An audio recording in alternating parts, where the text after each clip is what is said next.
Hi everyone, how you doing? I hope you're doing well. I just caught the headline for this quick video, and I watched it and I thought, maybe there's some little bits in there that will help some of us.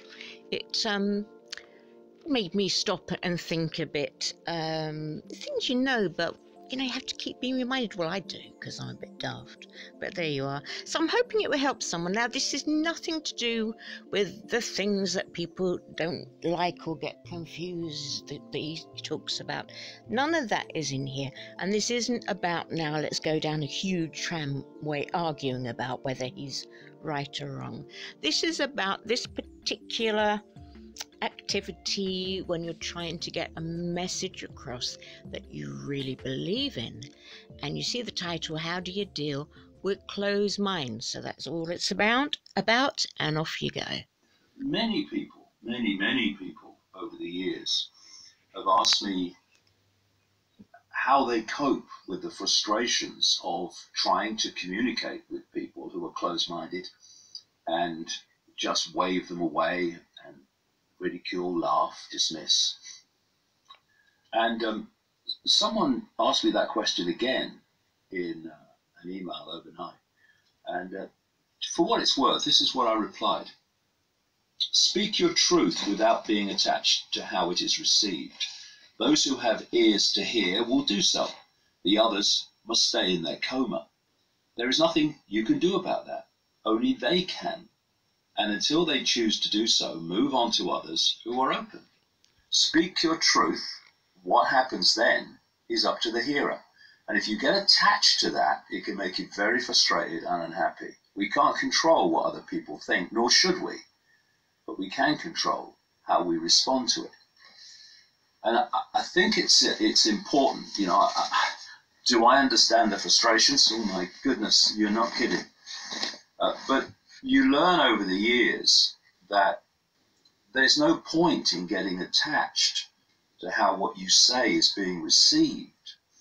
The information itself must stand for itself. What we can do is communicate it. And how it's then received by those who hear it is none of our business, really. It's up to them. And if we think it is our business and we get attached to how it's received, then all you're going to do is get more and more frustrated, more and more unhappy at doing this. And then eventually many people think, well, I can't be bothered anymore. I'm going to keep my mouth shut. We're not going to change the world overnight, even with information that has validity. It's a cumulative thing, and we just have to keep going. And to keep going, we have to stay detached from how it's received, or the emotional consequences will be very, very impacting upon our desire to keep going. So I would say to people, speak your truth. And if people react in a way that is not supportive, well, that's their right. But my experience over the last nearly 30 years is that it's one of the sayings I have over the years: people can't unhear something. And if you keep speaking your truth, if it has validity, events will eventually show it to be so, and then people will remember, or a lot of people will remember what you said to them. And this is the experience that I've had over the years in a public situation.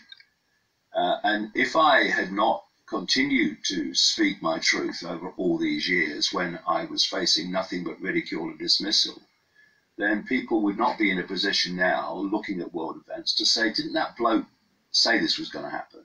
Well, what else is he saying? So it's important, two things. One, that we keep challenging the norms, challenging the prevailing narrative with other information. But it's also important for our own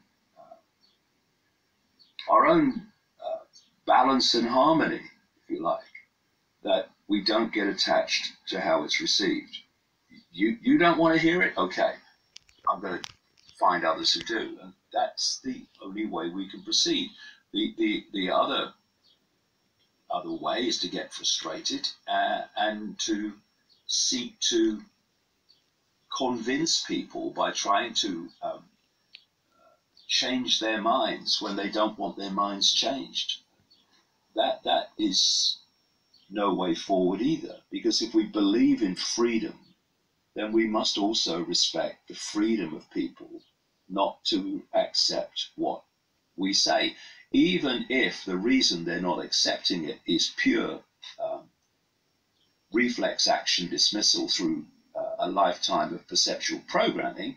It's still their choice, and that choice has to be respected.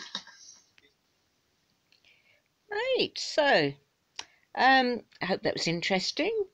I don't know if everything applies, maybe not, but hey, still interesting, and I hope it helped someone out there. Okay, you have a good rest of your day, or nighttime if it's nighttime now.